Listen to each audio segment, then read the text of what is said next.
Once Kantara happened, his life changed. Then when they said that there was going to be a sequel, I had this instinct that he'll call me. And when he did, I told him also, I knew you were going to call me. I grew up in a PSU, and I think it's the most wonderful environment, multicultural environment that I could have ever wished for. I was fascinated with everything. I don't know anything about this world, about the entertainment business, and I want to learn, and it was fascinating. Did your meeting for Kantara Chapter 1 happen in CTR? New Krishna Bhavan. New Krishna Bhavan. We went to CTR. And no place. Yeah. I called CTR, come to CTR. He came there and he was already very recognizable by then. So wait, so the picture that I saw had 4 of you. Yeah. You, I can't remember the name. Rishabh, PD Chandra. PD is the one who Satish Chandra organized the meeting. And there was one more guy in that. I can't remember. I'm so sorry. Ashwin. This is 2018, 19. Yeah. So we went to CTR. No place. PD told me that, Rishabh, we want to meet you and all that. I didn't know who he was. And Rishabh at that time had just had a hit film called Bell Bottom, which is not his film. He had acted in it. He was a lead role, and so he was quite recognizable. Despite that, we couldn't get place in CTR. They all want to take pictures with him. Oh, sir, no, sir, no. Sir, waiting, sir. So then I told him there's New Krishna Bhavan right behind. So they also have pretty decent, and I don't think he'll have this crowd. I like the dosa there also, I told him. So we went there, aram se we sat for 45 minutes, an hour. Went through many rounds of dosa. And we talked, and that's my first meeting with him. And they pitched this idea of this movie. That is Chapter 1? No, Kantara. There was no Kantara. There was completely a different movie altogether. There was a different movie altogether. After which, again, there was another movie that he had pitched me, which he was going to direct. But that didn't happen. The COVID hit, and it just fell apart. And then Kantara happened. Once Kantara happened, his life changed. Then when they announced Kantara Chapter, said that there was going to be a sequel. I had an instinct that, because he's tried to work, he's pitched projects to me, and I felt that he really likes me. Even when he used to come to Mumbai, he used to call me sometimes, and we used to hang out. Me and Rishabh. So I had this instinct that he'll call me, and then he did. And when he did, I told him also, I knew you were going to call me. Did you say yes without listening to the script? No, I had listened to the script. They gave me a complete narration of the script, barring the climax. And then obviously eventually the climax also. And then they had developed it to a stage where they could narrate it. So him and his team of writers, all of them, they came online because we couldn't sit face to face because they were in Kundapura. So we came online, and then they narrated me the script, and I said, okay, this sounds like a good idea. And I mean, he had pitched me lead roles before that, but this was not going to be a lead role. But I had watched the first film, and I knew that there is something special about this.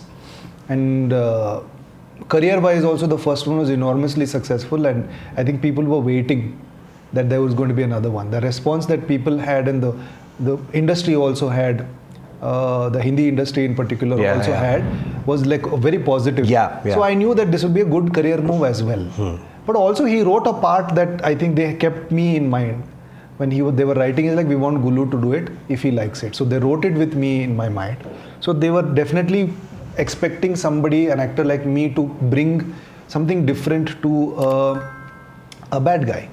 And then if you see the look in the film also, everybody has mustaches and beard. But Kulashekara doesn't have that. He really stands out because he doesn't look like any of them. So that was also a deliberate thing. He will never sit he'll always be in a position which is really slouchy.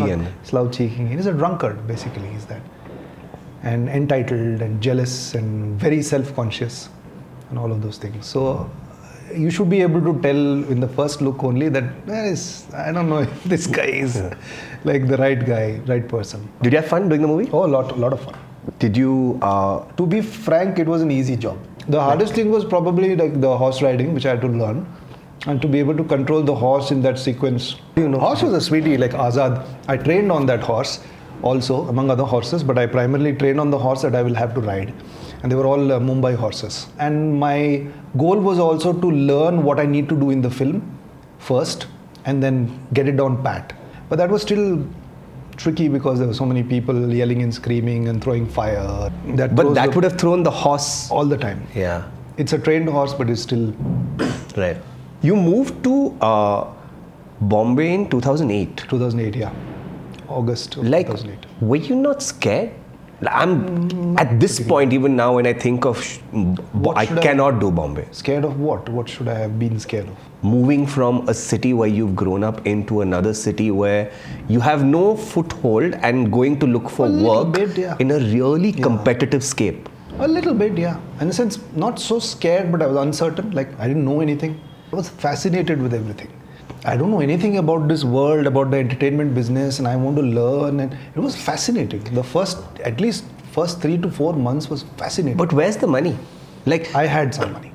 You finished NIFT in? I finished NIFT in 2000. From 2000 to 2008, I worked. And towards the end, I took up some projects that made me some money also. And I was 2 other Bangalore boys I was living with over there in one flat. We all had one room each. Do we know them? Yes, Naren Chandavarkar and Ajay Krishnan. Oh, Ajay Krishnan, yes, okay, I know Ajay Krishnan. The famous playwright. I know the Ajay Butter and Mashed Banana. Butter and Mashed. I mean, that's how, I did a lot of shows of that. Ajay Krishnan. Yeah. So we shared a flat. So I got to live with them. And then I started doing theatre because I was from the theatre. So I joined Rajat Kapoor. He had just started rehearsing Hamlet, the Crown Prince. I couldn't make it to the final cast, but then I stuck around and I started doing lights, which I knew nothing about. Okay. So actually Sujay Saple and Atul Kumar, in half an hour they taught me how to use the console in Prithvi. And Sujay had just had won the Meta Award for best lighting designer. Oh. So he said, like, it's very simple, this. But you wouldn't have got a lot of money from there, no? Not at all. Not at all, but that show did really well. So sometimes Clown Prince was very good. Yeah, I think Rajat was pretty generous that way. Whatever money the play made, he made sure that he was keeping some aside so that the show kept going on. But he gave it to everybody also. So sometimes it was like 500 rupees, but sometimes it was like 20K. So when we made money, but I had savings also. When you went to do film? Yeah. But film wasn't happening right up front. So you did theatre? 2009 I was filming, yeah. Oh yeah? By 2000. 2009, which one did you film? Actually, technically, first I did a 2-day part, like in a film called Tina Ki Chabi, which never came out. Ranveer Shori was the leading man, and Geetanjali Thapa, a wonderful actor, but I don't know, I haven't seen her around. And a whole bunch of my friends were there, and the director of that movie was also friends with a lot of theatre people. He had cast a lot of theatre people. Even Vinod Ravindran was cast in it. Ah, okay. Yeah, he was playing the villain's son. So I had like a 2-day part. I improvised lines in Tamil because I could speak Tamil. And then That Girl in Yellow Boots is technically my debut because it credits me as introducing Gulshan Devaiah. And so in a Hindi film I had a Kannada speaking part, which was not meant to be a Kannada speaking part. It's just that on the day on the set we found Tanika Chalam Mudaliyar, who's from Bangalore, who's a writer and director, who's done theatre with me. We did one play together called Madness. So he just showed up because he's from that circle, that the Anurag Kashyap ecosystem. He's part of that RGV Anurag ecosystem. So he just showed up on first day of shoot. So Anurag put him, tu bhi kar le. So I said, sir, this guy is from Bangalore. I'm playing a Kannadiga character. Can I improvise in Kannada? He said, go for it. I got that because he auditioned me for that part because Kalki recommended me for that part. By now I had become friends with Kalki. Kalki was very good friends, still is, with Ajay Krishnan. Okay. And Naren, the two of them. And then Kalki was dating Anurag at that point of time. And then eventually I've been through their wedding and their divorce. Both. Which do you think was the turning point? Shaitan. All 3 films of mine that I had shot came in 2011. First being Damarudam. And the Shaitan's trailers were attached to that. That came out in April and Shaitan came out in June.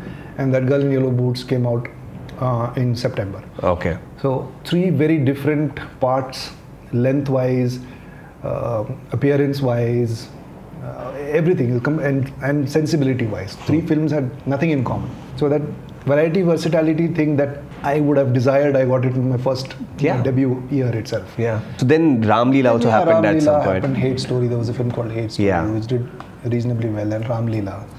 I think Ram Leela was the first big film that I did. One of the most revered and sought after directors, Sanjay Leela Bhansali. He had his own style, very unmistakably Sanjay Leela Bhansali style.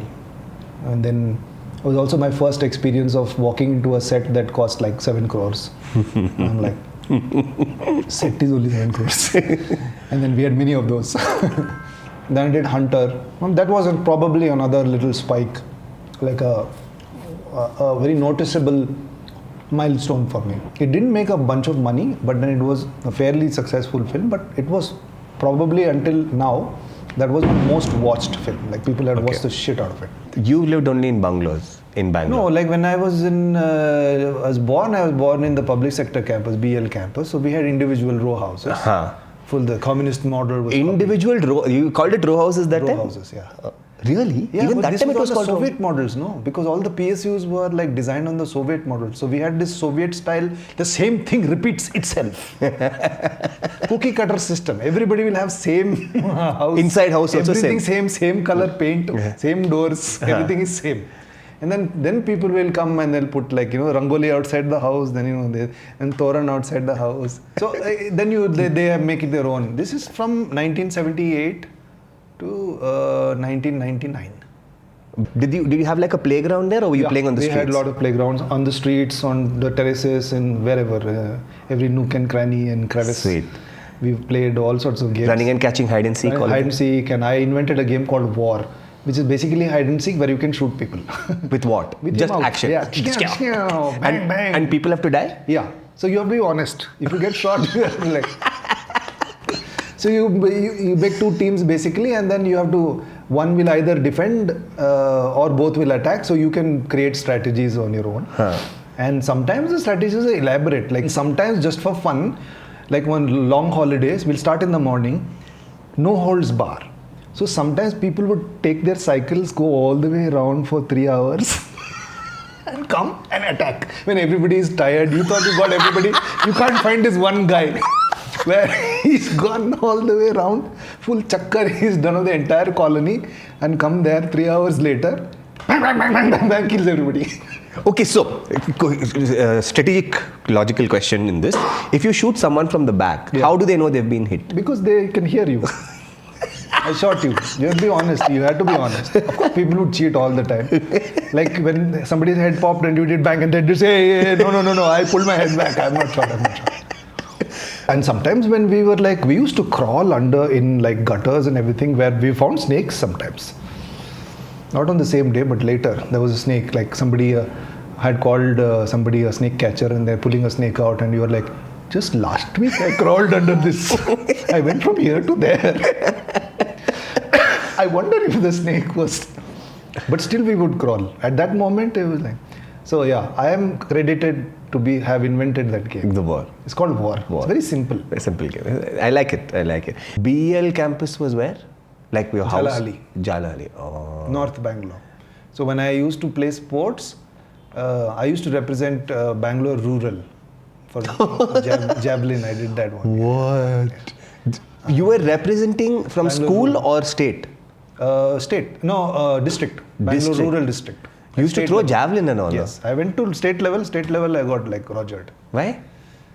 Firstly, I don't think any of those people were under 18. And I wasn't really a proper athlete. I just like, even with the javelin thing, a little bit in primary school, the teachers had taught me some basic stuff. But it was not like I was training every day or something.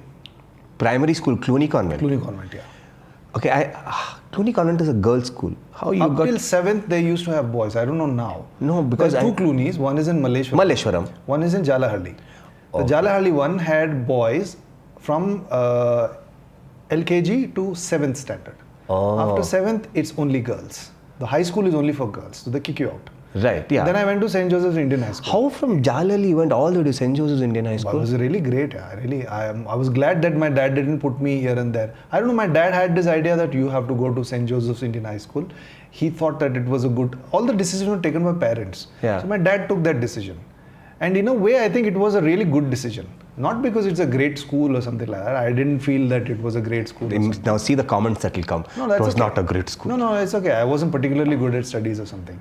But it was great for me because I got to travel into the city. Yeah. Every day. Yeah.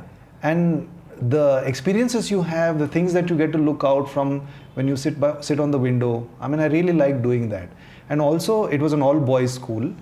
And sports was big in St. Joseph's Indian High School. Huge. Yeah. So that's another. That was the experience. sports school that time. And there were proper people who were like, under 18 national champions were sitting next to me, and they had swimming. We had an awesome basketball team also at that point. A great cricket team which I really tried getting into. I couldn't.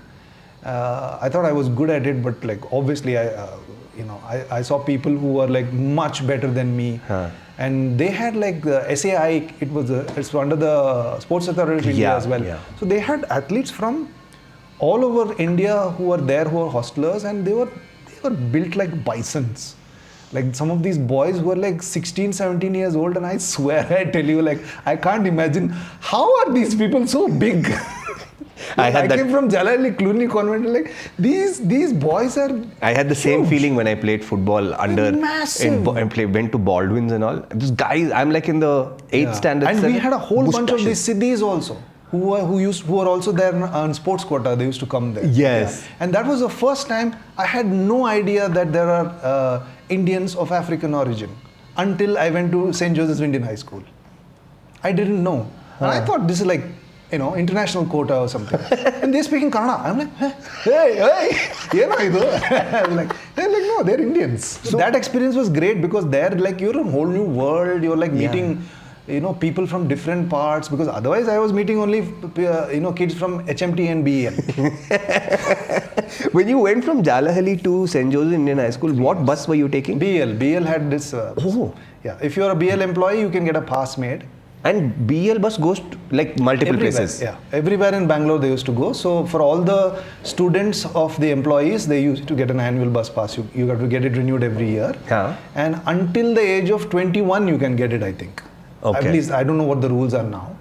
Until you go to college and all of those things, or until your parents are employed. So I used to get a bus pass. So to and fro was free transport.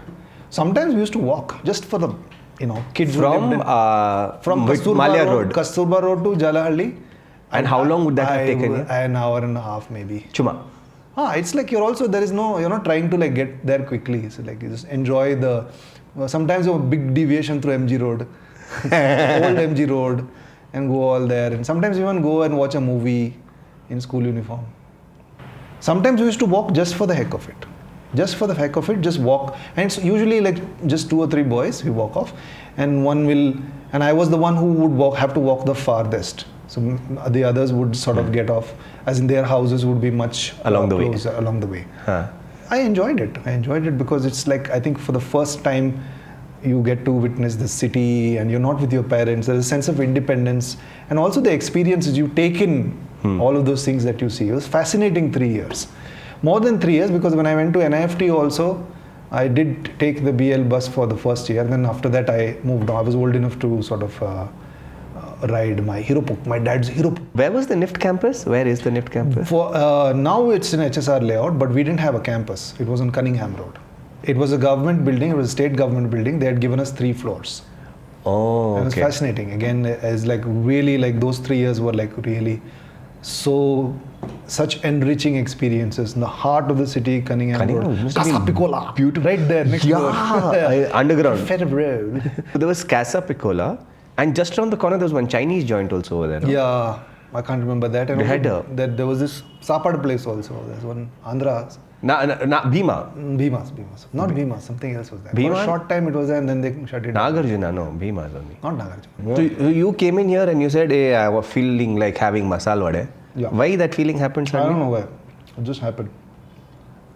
Bangalore, weather, house, what happened? I think it was raining here, so there's some dampness in the weather, and I felt like having something hot and crispy and with a little bite, and I like masala vade.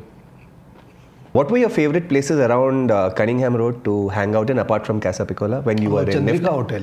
Chandrika and Mamta Hotel. The Chandrika was at the corner? Yeah, and one small one over there on Mamta. Where? There's a road next to Chandrika that goes down. Yeah. And then that goes on towards Vasant Nagar. Yes. And just opposite that, there's a small place called Mamata Hotel. We liked that better because it was cheaper. So the first 2 semesters I used to go by bus. And then a friend of mine who had a vehicle who dropped me till Malleshwaram 18th Cross. From 18th Cross to Jalalali, I take the bus, and it was and it's peak hours in the evenings. It was hell because you have all your equipment, your bag, and because we're studying fashion, we have things that are really stick out the bag. Yeah. So people didn't really like me in that bus because I'm poking somebody in the eye or like auto ತಗೊಂಡು ಬರಕಾಗಲ್ವಾ ನಿಮಗೆ. Would you? And I was like, ಕಾಸು ಕೊಡಿ. ಅಪ್ಪ ಅಮ್ಮ ಬರೀ ಬಸ್ಸಿಗೆ ಕಾಸು ಕೊಟ್ಟಿದ್ದಾರೆ. Have you hung out of bus? Fully packed, fully, holding somewhere. You shove your bag through the window and give it to people for them to hold. Guys, like bag is hanging, I'm hanging. I've done that. No, I wouldn't say a lot of times, but I've had to do it sometimes because I'm like, if I don't get this bus, I have to walk. Like if I miss this, then this I have to like walk. So then you just do your best. I don't think I ever did it out of excitement that hey, like, because a lot of people would do it very coolly. I used to do that. I never did that. Like I'd wait for everybody to get in and then hang. Many people used to do that, and you can tell by looking at their face because they'll be like like that, and they'll help you also. Come. They'll hold you also. Yeah. Good fun. Okay, boss. Like they'll say. So I didn't ever do that, but I was like, if I miss this, I'll have to walk. And at 8:30 in the evening, I don't think I want to walk. Why 8:30? What's happening till 8:30 in college? When we're at NIFT, it's not like once the classes are done, we don't immediately go home. It's not like school or something. You hang out. You go out somewhere. You go to Casa Piccola. You go to some. There weren't many coffee shops there, but we just hang out. Or like. Did romance happen during that time? Yeah, sure. A lot of it happened. In NIFT? Yeah, none with me, but yeah. Hey, with you, I am asking. Why I'll be interested in someone else's story. I was too shy. Like I'm sure a lot of people. I mean, I know for sure that a lot of people were interested, but I was too shy. I was very reserved, very self-conscious, and because if I was a hostler, maybe I would have been a little more braver. But since I was staying at home, I wasn't really like. I was like, I didn't know how to handle it. I mean, the concepts of relationships, romance, and all those things like that. I think I was a bit scared, but I used to fall in love. But not tell them. No, and tell them, and then they'll be like, "No, we don't look at you that way." And I'm like, and all those things. And I'm listening to sad songs and shit. So where would you get your music from? Like, would you buy? Road, yeah, go to some places. All those HMV House and all those music stores that were there on MG Road and St. Mark's Road, and then I think there were a couple in Malleshwaram also where you could get, but not English music. Malleshwaram was like, there was a couple of places my dad used to take me because he used to buy tapes from there. Well, all the Hindi stuff. He big fan of Hindi music, both mum and my dad. That's why my whole entry into cinema happened through Hindi because I grew up listening to that music. And the movies as well? Or movies was movies mostly I used Kannada? to watch all of them. No, I used to watch all of them. But how are you getting access to all of this at that time? television. So whatever they played, but it wasn't by choice, right? By choice, once I came of a certain age where I could go and like independently watch films, then yeah. Or like neighbors used to hire because there was a community. It was a community style living, right? Because it's a public sector, right? So we had Punjabi neighbors. So they had like 3 kids. So sometimes they used to have like, hey, we're playing a movie today because we've rented a VCP. VCP, correct. Video cassette player. Yes. So they'd said, come, because I was the only child. So I would sit with them and watch whatever they played. And it was like, and whenever like the English films from in the 90s used to have dodgy scenes. And they had 3 daughters and a young boy, son. So whenever those dodgy scenes would come, somebody would take the remote and forward it. And everybody is just sitting, not looking at each other like... It started becoming normal with Bold and Beautiful and... Yeah, once cable came. And also when Baywatch, once we those grew kind a of little things. older. And it started playing, and MTV also used to have some songs that we like, I hope like my parents don't enter. And then MTV Grind, do you remember MTV Grind? Oh yeah, oh my God. I never used the last phase of the Gen X, like I was born in 78. So all of those things were like so fascinating because we never had access to any of these things. And I remember watching French Connection in 1993. And I was like, what the hell is this movie, man? It's not a movie. It's like they've captured all those things happening real. I felt like these actors are able to sort of simulate reality in a manner that I have never seen. And you were able to vocalize all of these at that time? Yeah. At that time. Not like not how vocalize, I am right but now. like to I'm think able it. to articulate those thoughts much better now. But I had these questions like, how are they doing it? I don't know how they're doing it. I know it's a movie, but they're supposed to be acting, right? That's not real. It's simulation. But how is it feeling like it's real? Oh, okay. Yeah. So the understanding of craft was not there. It's only later when I started doing theatre But yeah, in 93 I was like, I saw even Schindler's List. I went to the movie theatre. I dragged somebody, I can't remember who it was, and I wanted to see it. I saw an ad on the paper, it won an Oscar. So I was like, I want to see this movie. I had no idea who Steven Spielberg was. I went and watched the film. I was blown out of my mind. I thought I don't know what I've seen. I was like, and then for me at that age, I was like, you seeing an entire line of people who are stripped naked. They're walking into a gas chamber, right? So if I say this to a teenager and they said, naked, entire now everybody's naked, I was shocked. I was like cinema. I was experiencing cinema. I think I didn't know it then. I mean, like, it had such an influence on me. And again, I was like, how are they doing this? Like, wow. It feels like it's happening in front of me. The first time I met you was at Spot. Was Spot, yeah. It was Spot, the summer program on theatre by BLT. When you say you had to learn the craft, where did you learn the craft if not from? Spot and IDP, Intensive Drama Program. And then of course... From Mr. Padaki. From Mr. Padaki and a whole bunch of very able people who taught me at IDP, that's after moving to Mumbai. You said that you were a shy, nervous kind of person. Yeah. And yet you wanted to do theatre, films, all of that. I never felt shy on stage. You never felt. So that was, it's only while talking. Or when I'm playing a character. I was shy being myself. Were you always confident about your craft as an actor? Not at all.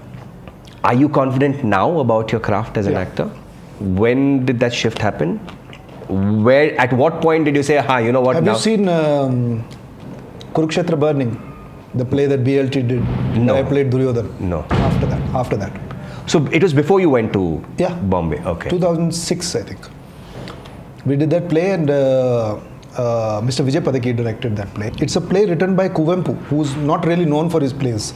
I think by that time I'd started to sort of develop my own process of preparing for a part. She was in Chaudeya. And my father also had come to watch that. I thought that was the first time what I did kind of grabbed people's attention in a way that I did not expect. Okay. It was overwhelming. Would you call yourself now an established actor in Bollywood? I'm an established actor in India. In India? I've been getting offers from outside of the Hindi industry for 10, 12 years now. Sometimes certain projects didn't work out. Like Lucia, have you seen Lucia? I haven't seen it, but I know Pawan called me for it in 2011. And you just moved? I just moved there and I just releases over there and he's like, hey man, I'm doing this. But I knew him from theatre and all I've of that. I've seen his plays. Correct. And like he did quite well for himself. But he said, I need you for 1 year because there is like a physical transformation. There are two phases in this character. So I need you to transform yourself. I was like, bro, I can't give you 1 year. I've just started here. I'm just like signing new stuff. And my life has just begun over here. And I want to, there's momentum. I need to like really take this forward. So if I come there now, and neither here, neither there. So I was like experimental film. I don't know what's going to happen. So he understood that, of course. And he's like, hey, no problem. That could have been my first Kannada film if the circumstances were different. Right. I have seen that film. I really like it, and he's quite a pioneer actually. Yeah. With all the stuff that he's done, He got people to fund it, and through Facebook he marketed that film, and it's a successful film. And there are thousands of people who gave money to that film because they wanted to see that film being made. Yeah. It's fantastic. That's a case study in itself. Absolutely. Is there any role that you've seen someone do and said, man, I wish? Oh, lots, yeah. Tell one. Varun Dhawan's in Badlapur. Okay. And Ayushman Khurrana's in Andhadhun. Rajkumar's in White Tiger. I had actually auditioned for it and I did a pretty good job. But he got that part. Yeah, these like really stand out for me. Like because I really like those films and I was like, man, I wish I had done this. It's okay, but then Vicky Kaushal in Uri. Okay. I would have loved to because I was just going to curse, but yeah, I'm a gun nut. And I was just sending him messages on Instagram saying like, bro, what are the weapons you all are using? Like MP4s. They're like, oh really? You got MP4s? 5565. When you were doing theatre, What was the biggest goof up on stage for you? I forgot my lines and I swore at myself in front of a live audience. Which play was this? Madness. Okay. I forgot my line and I just went like, yeah. And I didn't go and take a bow after the play also. And the director of that play, Kantara, she said, what do you think of yourself? Whatever you do, you come there and you face the audience. Have the courage to face the audience. Have you got like bad reviews for your theatre? For theatre and movies? Movies, not so much. Theatre I did get once. I think I did a play called The Real Inspector Hound. In Bombay? In Bombay. I had never gotten a bad review ever in my life. Oh wow, lucky bum. Yeah. So either you're not mentioned because whatever you did didn't matter. Or whenever it's mentioned, it's like some good adjective, a positive. I was a bit affected by it because something, and I couldn't tell what was wrong. I was like, I enjoyed the rehearsal process, I did everything. I don't know what it was. Like I really couldn't tell what it was. Yeah, I'm not so bothered by it right now, but I think something happened there. And I felt that I wasn't enjoying myself that much on stage. So after that, I didn't do any new play. It was only Sex, Morality, Censorship, I was already doing that play. So actually, that's the last play I ever did. Are you a Bangalore boy or a Bombay boy now? I don't think I'm either. Why? Where do you belong? Cinema. Wow. What a diplomatic. It's not diplomatic. It's a punchline, bro. This is a punchline. Where do you belong? Cinema. This is like if you are like little tidbits that you're like coming up. Preview, you'll show like. You've planned for this, no? No. This line just shut up. You've been waiting to say this. This is like Sachin Tendulkar doing net practice. I've done so many interviews right now. All of those are net practice. Now it just falls in the middle of the bat. I'm really like warmed up really nicely. I've been doing this for 15 years, man. I've been doing this for 15 years. And in the beginning, I used to be shit scared of doing interviews. And then I was like, this can't be it. I have to, this is part of the business. I have to really enjoy doing these things. And I also have to feel comfortable being myself in front of other people. Yeah. So now I am. So now it's all. Okay, but honestly. I think, see, 30 years of my life I lived in Bangalore. I was a Bangalore boy. I was born here. All my influences, my education, my references, my nostalgia, everything still remains here. Yeah. Now it's in Mumbai. But I don't know if I truly belong either here or there. Okay. I'm there by choice because I wanted to do something and that happens there. So I went there. For that time, growing up through the 80s and 90s, and I left in 2008. So it was a fascinating period because being in Bengaluru when the economy opened up, and I've seen the IT boom, I've seen wonderful things happen in this city. I remember the first time I could buy a can of Coke and how expensive it was, and I couldn't afford it myself, so we had to split it with 5 people. It was like some 30 rupees. It was imported from Dubai at a shop on New Bell Road. The whole thing, like the fact that all of my friends spoke a different language. At home, they were all from different cultures, different parts of the country. It was fascinating. And I was part of the whole PSU culture. I grew up in PSU campuses. And the 30 years of life, starting from my birth to when I left on August 2008, that makes me who I am. It has influenced my outlook towards life, towards this nation, what this country means to me. And so Bangalore has nurtured me. Dear Bangalore on the end. Yeah. Thank you so much. Because Bangalore, when I was born, then they made it Bengaluru. Yeah. I'm okay with that also. I was fine with that. If you're okay with sambar, and then you can be okay with this also. What is the problem? What is the correct? What is your problem? What is the problem? No problem. If people say problem. Sambar, no problem. We also can't say Todu Pura. No. Param, many people can't say. I can say. You can say, but many people can't say. So what's the problem?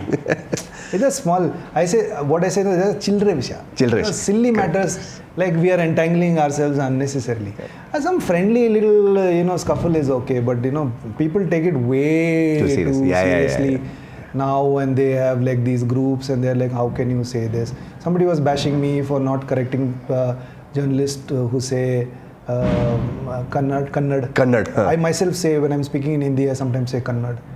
I'm like, it's okay. We also can't say many things. Ahomya, we can't say.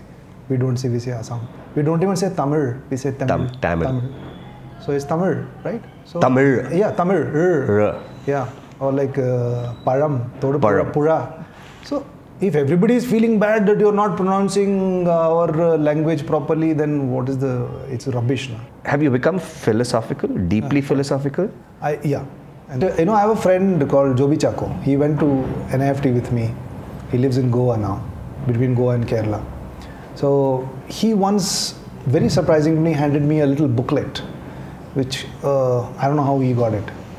It said quotes from Swami Vivekananda. And it was a small booklet, it cost 10 rupees. I read it. I was really I enjoyed reading every single page. And I think that was when it triggered something in me. And I bought more books on Advaita philosophy and then that went on.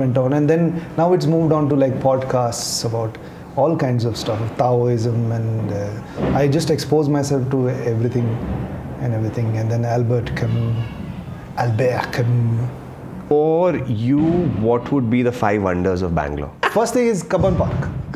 It's so cute. Cubbon Park. Cubbon Park, I think it's really nice. It's like the lungs of Bangalore. And everybody can go in because Lal Bagh has gates. You have to go in and out, and it's almost like a museum-like feel. Like you walk from here, you walk from there. I'd never enjoyed.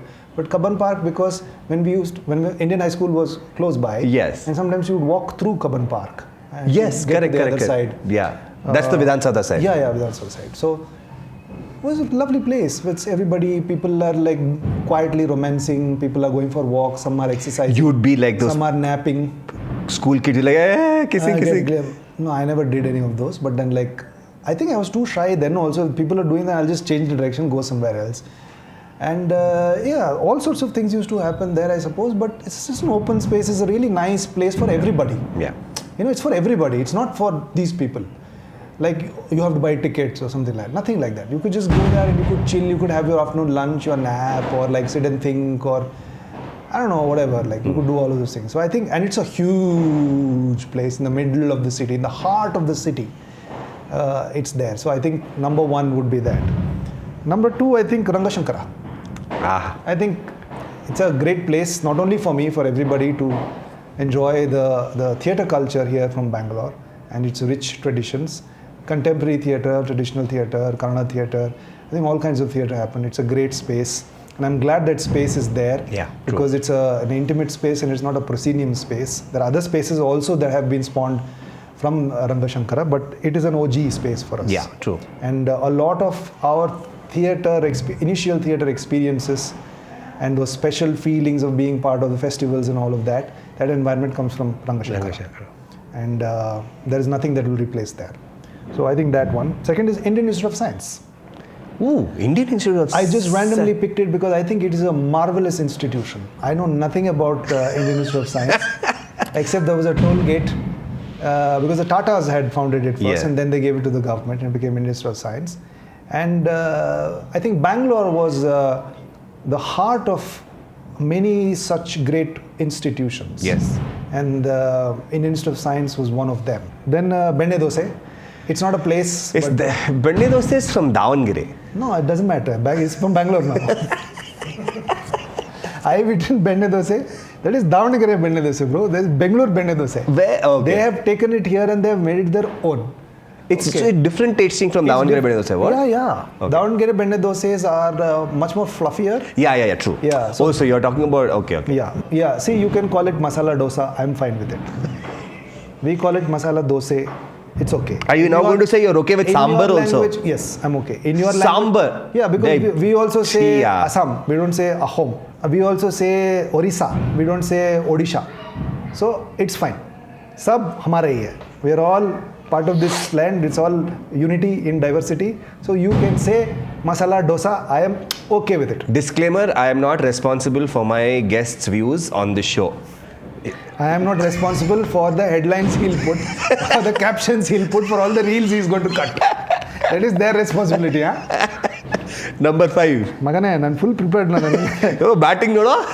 Full toko. Fully prepared. Yeah, 4. 5? 5. I think See, I grew up in 80s Bangalore. I'm actually technically an 80s kid. Yes. Right? Correct. So I was in my teens when I was in 90s. 90s came, I was in my teenagers. So those are different years. I grew up in a PSU.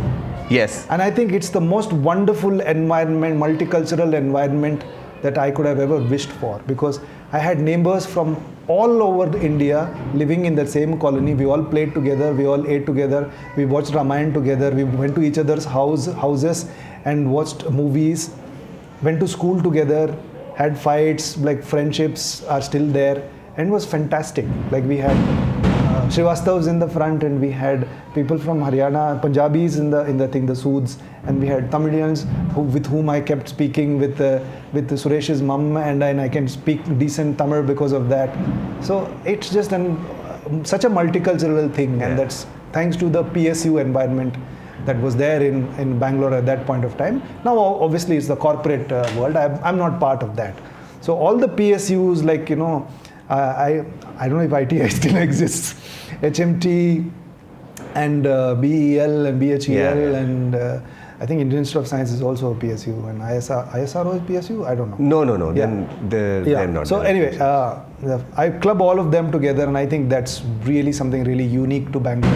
I don't think any other city has that many PSUs. And it really represents like what Bangalore was. It was so multicultural, cosmopolitan, and had its own identity. It had its own rich rooted traditions of here also, but people from everywhere came and became part of that, and nobody had any issues about, there was no politics of anything like that. We all lived together harmoniously, and it was fascinating also, because my neighbors used to celebrate Lodi, and I had no idea what festival it was, and they used to call me over and give me sweets, and the Holika Dahan they used to do, and all of those things were fascinating for me because it was part of a different culture. And I could be a part of that, I would go to churches also. I would eat biryanis because it was Eid, and the neighbors and my father's friend or somebody from his factory, they would send us a little pot of biryani, and it's fascinating. Yeah, true. And Diwali meant Deepavali was everybody